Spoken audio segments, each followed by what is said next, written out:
Vige, as palmas minguaram porque choveu. Uma salva de palmas mais forte. Ave Maria. Se chover, as palmas diminuem. Misericórdia. Enquanto rezava, seu rosto mudou de aparência. É aquilo que nos diz o evangelista São Lucas, neste trecho que acabamos de ouvir, conhecido como o trecho da transfiguração do Senhor. Momento este que acontece na montanha, no Monte Tabor, para onde Jesus vai e leva com ele outros 3 discípulos, Pedro, João e Tiago, que acompanham o Senhor na montanha para rezar. E aí nos diz o evangelista, enquanto rezava, seu rosto mudou de aparência e sua roupa ficou muito branca e brilhante. É o que nós chamamos de transfiguração. Cristo que se transfigura, mostrando o esplendor de sua glória, mostrando para os discípulos que naquele momento estavam dormindo devido ao sono.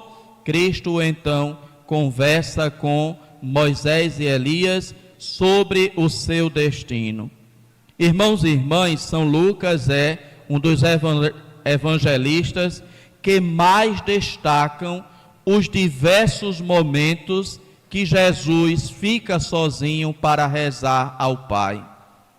Em diversas passagens do Evangelho de Lucas, nós vamos encontrar este destaque que dá o evangelista Lucas para Jesus em oração. E aqui não é diferente. Jesus sobe aquela montanha, mas vai com um objetivo, vai para rezar, vai para dialogar com o Pai, vai para entrar em comunhão com o Pai, vai para compartilhar com o Pai da sua missão. E aqui, irmãos e irmãs, o evangelista então destaca: enquanto rezava, seu rosto mudou de aparência e sua roupa ficou muito branca e brilhante. Outro evangelista vai dizer: ficou tão brilhante como nenhuma lavadeira na terra poderia deixá-la. Assim, irmãos e irmãs, a gente vê em Jesus como a oração, ela é aquilo que faz Jesus também passar pelo processo da transfiguração. Enquanto rezava, Jesus se transfigurou. A oração, portanto, é necessária também para a transfiguração, porque a oração é comunhão com o Pai, e quem entra em comunhão com o Pai tem o seu rosto transfigurado, como Jesus aqui neste Evangelho. No Antigo Testamento há também uma passagem que relata Moisés, que estava no Monte Horebe, conversando com Deus, dialogando com Deus, escutando de Deus o que ele devia dizer para o povo. E o que era que acontecia com Moisés? Quando Moisés descia a montanha, seu rosto era tão brilhante que as pessoas não conseguiam fixar o olhar no rosto de Moisés, devido ao contato, à proximidade, à comunhão que Moisés estava tendo naquele momento com Deus. Era tão intenso o brilho que irradiava do rosto de Moisés, que as pessoas pediam a ele para cobrir o rosto. Então, quando Moisés descia da montanha, do encontro com Deus, Moisés tinha que cobrir o rosto, e Moisés falava para as pessoas com o rosto coberto, porque as pessoas não eram capazes de fixar o olhar na face de Moisés, tão brilhante ela estava. Aqui, irmãos e irmãs, é Jesus quem, rezando, passa por esta transfiguração, o esplendor da glória do Pai que se revela na face do Filho. Irmãos e irmãs, este é o processo. Para nos transfigurarmos, é preciso também a oração. Quem reza se transfigura. Quem reza muda de aparência. Quem reza brilha feito Jesus. Irmãos e irmãs, é preciso, portanto, rezar. E a oração é uma das práticas que a igreja incentiva e estimula com maior intensidade a ser praticado neste período da quaresma. A oração, o jejum e a esmola como caridade praticada. A oração, portanto, é necessária para a nossa transformação. Não haverá transformação, não haverá conversão sem oração. Sem oração, a conversão se torna impossível. Sem oração, a transformação, ela não acontece. Porque, irmãos e irmãs, no mundo espiritual não tem cirurgia plástica. É tudo fruto do esforço também pessoal e da graça que o Senhor nos dá e que é acolhida. A oração é necessária para a nossa transformação. Quem quer se converter tem que rezar, e quem reza vai se converter. Não há outra saída, não há outro caminho. Quem reza se converte, e quem converte-se é porque reza. E assim, irmãos e irmãs, que nós possamos, como nos indica a igreja, intensificar, especialmente neste tempo de quaresma, a nossa oração. Oração pessoal, oração individual, oração comunitária, a oração que fazemos como povo de Deus, como comunidade, a oração que agora também muitos estão fazendo, inclusive também através de forma online. A gente tem acompanhado aí quantas pessoas estão pelas madrugadas da vida acompanhando e rezando o terço com o Frei Gilson, mais de 1 milhão de pessoas todos os dias rezando o terço. Mas lembro aquilo que dizia até o William Sanfona: é preciso rezar, mas é preciso se converter. O fruto da oração é a conversão. A conversão é a consequência da oração. Quem reza o terço tem que se converter, tem que se transformar, tem que mudar, tem que ser diferente daquele que não reza, daquele que não ora. Assim, tiramos deste evangelho a primeira lição para a nossa vida. A oração é necessária para a nossa conversão. A conversão só acontece a partir da oração, porque a oração é o encontro com Deus. Não é obrigar Deus a fazer aquilo que eu quero, mas é abrir o meu coração para aquilo que Deus quer de mim. É abrir o meu coração para aquilo que Deus pede de mim, e eu estou disposto a responder, a dizer o meu sim. Primeiro ponto, portanto, a oração como sendo necessária para a nossa transfiguração, para a nossa transformação, para a nossa conversão, pois o evangelista mostra que Jesus se transfigurou enquanto rezava. Depois, irmãos e irmãs, temos a atitude dos discípulos. Jesus, enquanto se transfigura, fica ali a conversar com Moisés e Elias sobre a sua morte que acontecerá em Jerusalém. E os discípulos, como estavam? Estavam dormindo, estavam cansados, estavam com sono. Quem sabe foi até a subida para aquele monte quem fez os discípulos se cansarem. Lá em Jerusalém, quando a gente sobe a esse monte, de fato ele é bem elevado, é bem alto, de lá de cima se avista até longe, então é certamente uma subida cansativa. E nos diz o evangelista Lucas: Pedro e os companheiros estavam com muito sono. Estavam, portanto, de olhos fechados para aquilo que estava acontecendo. Jesus se transfigurando, Jesus conversando com Moisés e Elias e os discípulos dormindo com sono. Estavam, portanto, de olhos fechados. Irmãos e irmãs, é isso também o que muitas vezes acontece conosco. Fechamos os olhos e não somos capazes de contemplar Jesus. Aqui os discípulos, com sono, não contemplaram Jesus desde o seu início em sua transfiguração. Para nós, irmãos e irmãs, Jesus não vai aparecer transfigurado. Para nós, ele vai aparecer desfigurado. Esta será a experiência que a gente vai ter, se tivermos os olhos abertos, o que muitas vezes não queremos fazer.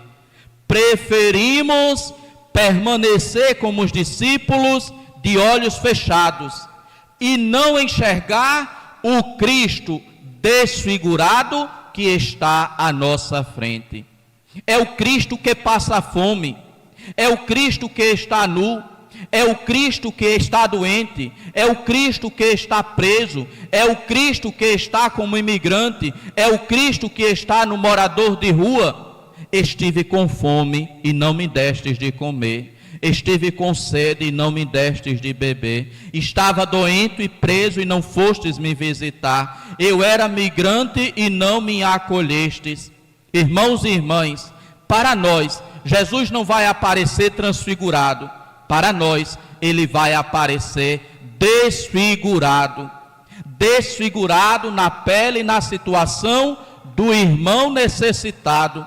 É preciso, então, ter capacidade de ter os olhos abertos para ver o Cristo desfigurado à nossa frente. Não ficarmos como os apóstolos, com os olhos fechados, enquanto Cristo naquele momento estava sendo transfigurado. É preciso não fechar os olhos, enquanto Cristo está na nossa frente, desfigurado na pessoa do nosso irmão, na pessoa daquele que necessita de nós. Repito, não veremos a Cristo transfigurado, porque ele aparecerá na frente da gente, desfigurado, no rosto daquele que mais necessita. É preciso então abrir os olhos para poder enxergar o Cristo desfigurado que vem ao nosso encontro, para não acontecer aquilo que diz inclusive Padre Zezinho em uma de suas canções: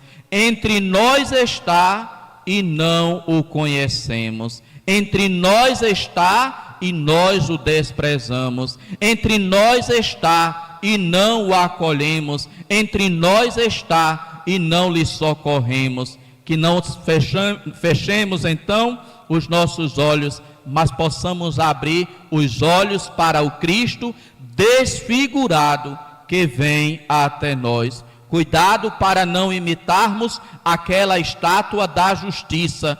Quem conhece a estátua da justiça, lá em frente ao Supremo Federal, ou quem se lembra desta estátua da justiça, é uma senhora com os olhos vendados e uma balança na mão. A mensagem é dizer que a justiça não vê, ela é sempre justa, quando na verdade a gente sabe, ela não vê porque ela não quer enxergar. Não é que ela seja cega, é que ela fecha os olhos para favorecer aquele que tem mais dinheiro, para favorecer aquele que tem poder, para favorecer aquele que rouba. E assim a gente vai vendo aquilo que acontece em nosso país. A justiça não vê porque não é cega, ela não vê porque ela não quer. Tenhamos o cuidado para não sermos também nós como a imagem da justiça, não enxergar o irmão que está à nossa frente, não porque a gente não veja, mas porque a gente fecha simplesmente os olhos. Os discípulos, diz o Evangelho, estavam com muito sono. É preciso então, irmãos e irmãs, despertar do sono, abrir os olhos e ser capaz de enxergar o Cristo desfigurado em nossa frente. Ele sempre vem, mas não transfigurado. ele vem normalmente desfigurado no irmão necessitado. Por fim, irmãos e irmãs, Pedro, depois de ver aquele momento glorioso de Cristo transfigurado, vendo ali Moisés e Elias que conversava com Jesus, Pedro diz e propõe a Jesus: Mestre, é bom estarmos aqui. Vamos fazer 3 tendas, uma para ti, outra para Moisés e outra para Elias. Irmãos e irmãs, esta deve ser sempre também a experiência de cada um de nós.